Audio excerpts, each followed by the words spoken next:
अहिले रातिको 9 बजेको छ। यति बेला रिङ रोड अलिअलि सुनसान भइरहेछ।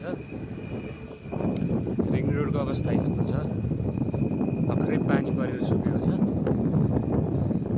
यो चाहिँ ठ्याक्कै बालाजु गङ्गाल नजिकैको रिङ रोड हो।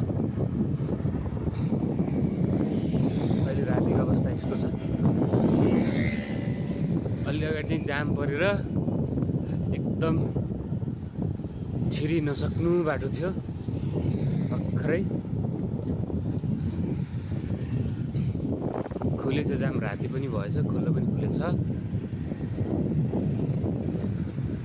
मान्छेहरू एकदम एक्सेस भइरहेछ अहिले पनि, रातिमा पनि 9 बजेसम्म एकदम कोठाहरू बसिरहेछ, मान्छेहरू यताउता हिँडिरहेछ राति भए पनि।